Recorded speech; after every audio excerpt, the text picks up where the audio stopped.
Shalom, beloved. This is the CIA's greatest hits. Hit number 11, destroying Dominican democracy. Rafael Trujillo took power in Dominican Republic in the 1930 coup d'etat and received enthusiastic backing from Washington for most of the next 30 years. His methods of suppressing dissent were sickeningly familiar: torture and mass murder.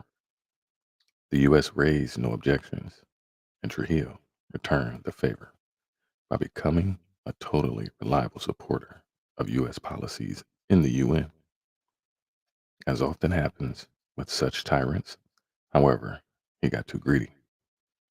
His personal business holdings grew until he controlled some three-fifths of the Dominican economy, which threatened the favorable investment climate that client states are set up for in the first place. Also, when it started to look like Castro's revolutionary army would take over Cuba, the U.S. began to worry that Trujillo's successes might inspire a similar revolution in the Dominican Republic. Whatever the reasons, the CIA began plotting Trujillo's assassination in 1958. His life came to an abrupt end in May 1961, and while plausible deniability was maintained in Washington, this is one of the best documented CIA assassination plots, according to the 1975 Church Committee. The U.S. attempted to maintain the corrupt essence of a Trujillo regime without Trujillo, but the 1962 elections brought a physician named Juan Bosch to power. Bosch was an anti-communist and pro-business but foolish man. He was dedicated to establishing a decent democratic regime through land reform, low rent housing, and public work projects. He was disposed by the CIA-backed coup after only 7 months in office.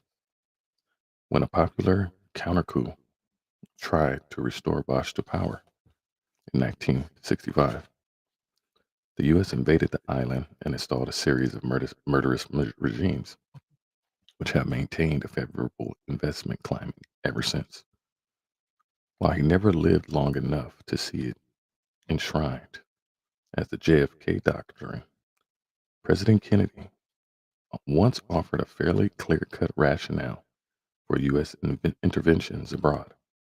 Referring to the Dominican Republic, he said, "There are three possibilities: a decent democratic regime, a continuation of the Trujillo regime, or a Castro regime," by which he meant Bosch.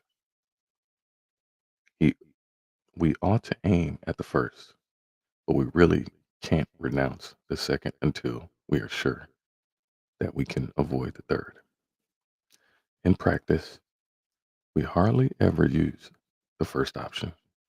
Virtually all of our Cold War clients were murderous dictatorships like the Trujillo regime, and like the regimes we replaced him with. And that is the end of hit number 11. Shalom, family.